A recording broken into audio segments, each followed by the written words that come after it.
Praise the Lord.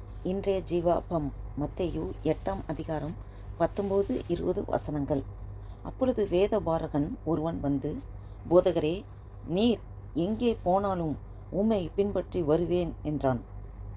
அதற்கு இயேசு, நரிகளுக்கு குழிகளும் ஆகாயத்து பறவைகளுக்கு கூடுகளும் கூடுகளும் உண்டு, மனுஷகுமாரனுக்கோ தலை சாய்க்க இடமில்லை என்றார். இந்த வேத வசனத்தின்படி இது அப்பொழுது வேதபாரகன், அப்பொழுதுனா எப்பொழுது, அதுக்கு முந்தின வசனம் பார்த்தா, பின்பு திரளான ஜனங்கள் தம்மை சூழ்ந்திருக்கிறதை இயேசு கண்டு அக்கறைக்கு போக கட்டளையிட்டார். அவர் ஒரு இடத்துலேருந்து அக்கறைக்கு பிரயாணப்பட்டு போகிறார். அதாவது அவர் அதுக்கு முன்னாடி வசனம் பார்த்தா, அவர் நிறையா பலவீனர்கள், பிசாசு பிடிச்சவங்க எல்லாமே சுகம் கொடுக்குறாரு, விடுதலை பண்ணுறாரு. அதெல்லாம் முடிச்சதுக்கப்புறம் தான் திரளான ஜனங்கள் வராங்க. அவர் சுற்றி இருக்கும்போது தான் அவர் அக்கறைக்கு போக கட்டளை. அவர் அக்கறைக்கு போகணும் பிரயாணப்படுறதுக்கு அவர் பார்த்துட்ருக்காரு. எந்த போட்டில் போகலாம், இதில் போகலான்னு எல்லாம் பேசி சீசர்களோடு அப்படி இது பண்ணி போயிட்டுருக்கும்போது தான் அந்த கூட்டத்தில் ஒருத்தர், அது அப்பொழுது வேதபாரகன் ஒருவன் வந்து, அந்த கூட்டத்திலேருந்து ஒருவன் வேகமாக ஆண்டவர்கிட்ட கேட்குறாரு, போதகரே, நீர் எங்கே போனாலும் உம்மை பின்பற்றி வருவேன் என்றான். அவன் இப்படி சொல்லும்போது ஆண்டவர் அதுக்கு மறுமொழியாக, நரிகளுக்கு குழிகளும் ஆகாயத்து பறவைகளுக்கு கூடுகளும் உண்டு, மனுஷகுமாரனுக்கோ தலை சாய்க்க இடமில்லை என்கிறார். என்னன்னா, என்னை பின்பற்றி வர்றதுக்கு நீ எங்கே போனாலும் உண்மை பின்பற்றி வருவேன்னு சொல்கிறாப்புல வேதபாரகர். அதுக்கு தான் ஆண்டவர் சொல்கிறாரு, நீ அதுக்கு கிரையை உன்னால் செலுத்த முடியுமா? என்னன்னா, எனக்கு நான் போகணும், அநேக இடத்துக்கு போகணும், ஒரு இடத்துல நான் தங்கி இருக்க முடியாது. நான் ஆண்டவரை பற்றி நான் அநேகருக்கு நான் சொல்லணும். பிதாவின் ராஜ்யத்துக்கு அடுத்த காரியங்களை நான் சொல்லணும். நான் அந்த ஒரு இடத்துல தங்கி இருக்க முடியாது.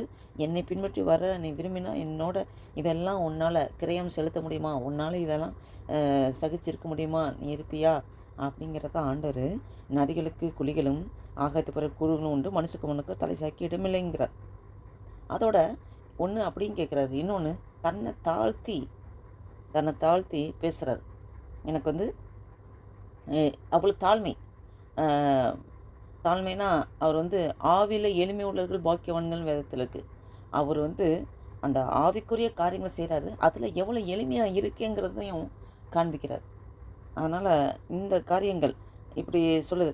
அந்த வேதபாரகன் அவன் கண்டிப்பாக ஆண்டவரை பின்பற்றி சென்றிருப்பான்.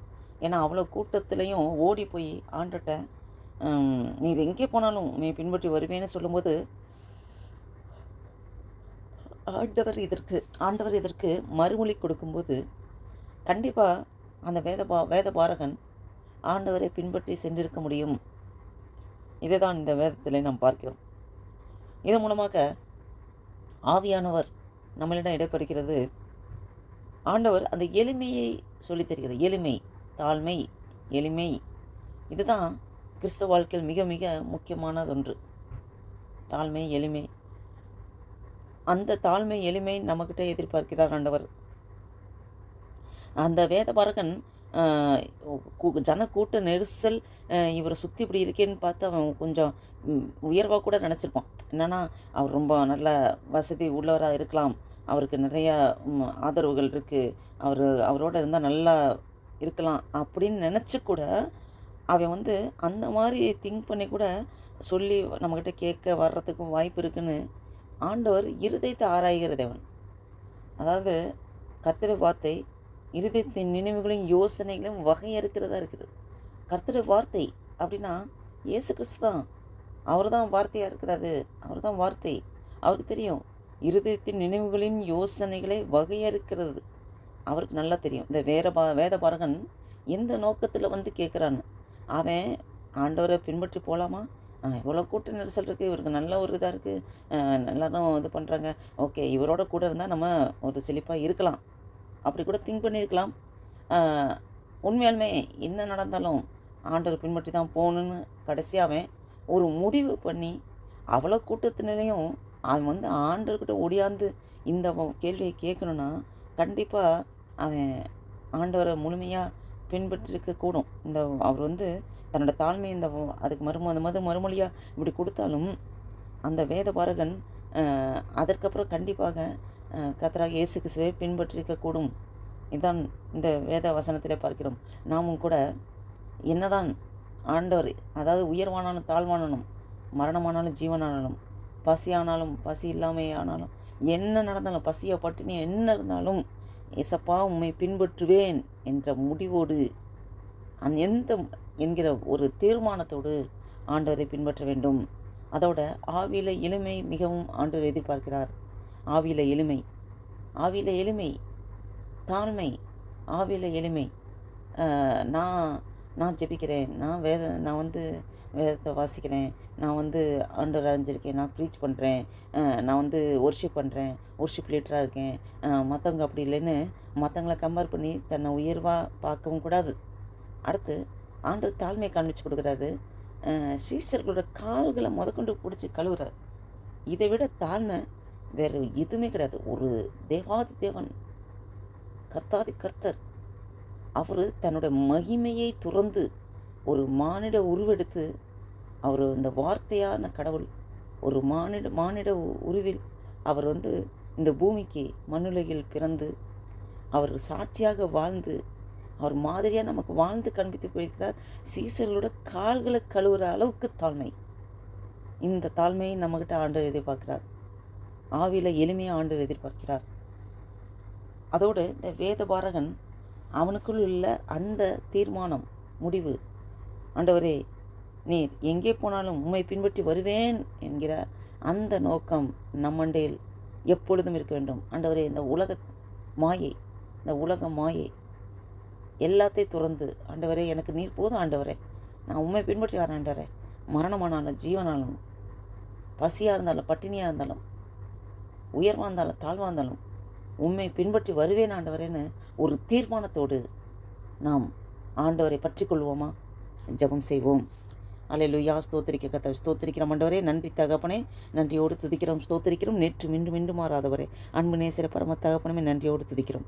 அப்பா ஸ்தோத்திரம் ஆண்டவரே. வேலை கூட ஆண்டவரே, இந்த ஏப்ரல் மாதம் 10ஆம் தேதி 2024 வருஷத்தை காணும்படியாக எங்களுக்கு ஜீவன், சுகம், பலன், ஆரோக்கியத்தை தந்து நடத்தி வர கிருபைக்காய் ஸ்தோத்திரம் ஆண்டவரே. வேலை கூட ஆண்டவரே, இந்த வேத வசனத்தின் மூலம் ஆவியானவரே எங்களோடு இடைப்பட்டீர் ஆண்டவரே. அப்பா ஸ்தோத்திர கர்த்தாவே, அப்பா கிறிஸ்துவானவர் ஆண்டவரே இந்த பூமியில் ஆண்டவரே மனு உருவெடுத்து ஆண்டவரே எங்களுக்கு மாதிரியை காண்பித்து போயிருக்கிறீர் ஆண்டவரே. அப்பா ஸ்தோத்திர கர்த்தாவே, நதிகளுக்கு குளிகளும் ஆகத்து பறவைகளுக்கு கூடுகளும் உண்டு, மனுஷகுமாரனுக்கோ தலை சாய்க்க இடமில்லை என்று அப்பா இந்த அளவுக்கு ஆண்டவரே இந்த எளிமையை, அப்பா ஸ்தோத்திர கர்த்தாவே, எளிமையை வாழ்ந்து காண்பித்திருக்கிற ஆண்டவரே. அப்பா சீசரோட கால்களை கழுவுகிற அளவுக்கு தாழ்மையை காண்பித்திருக்கிற ஆண்டவரே. அப்பா இதை ஆண்டவரே நாங்கள் பற்றி கொள்ள, இதன்படி நாங்கள் வாழ கிருபை தாரும் ஆண்டவரே. அதே போல் இந்த வேதபாரகன் அவ்வளோ கூட்டு நெரிசலையும் அவன் ஒடியாந்து இப்படி ஒரு வார்த்தை சொல்லுகிறான். இப்படி ஒரு வார்த்தை, ஒருவன் போதகரே, அந்த கூட்டத்திலிருந்து வந்த ஒருவன் ஆண்டவரை பார்த்து, போதகரே நீர் எங்கே போனாலும் உண்மை பின்பற்றி வருவேன். எவ்வளோ பெரிய இதை தானே ஆண்டவரே நீர் எங்கிட்ட எதிர்பார்க்கிறீர். ஒருவன் என்னை பின்பற்றி வர விரும்பினால் அவன் தன்னைத்தானே வெறுத்து தனக்குரிய சிலுவை எடுத்துக்கொண்டு அனுதினமும் என்னை பின்பற்ற கடவன் நீர் திட்டமாக சொல்லியிருக்கிற ஆண்டவரே. எங்களுக்குன்னு இருக்க பாடுகள், வேதனைகள் என்ன இருந்தாலும் அந்த சிலுவையை நாங்கள் சுமக்க வேண்டும், அனுதினமும் சுமக்க வேண்டும், எங்களையே வெறுக்க வேண்டும், எங்கள் சுயம் சாம்பலாய் மாற வேண்டும். அப்படி பண்ணாதான் உம்மை பின்பற்றி வர முடியும் என்பதை நீர் எங்களுக்கு சொல்லிவிட்டு சென்றிருக்கிற ஆண்டவரே.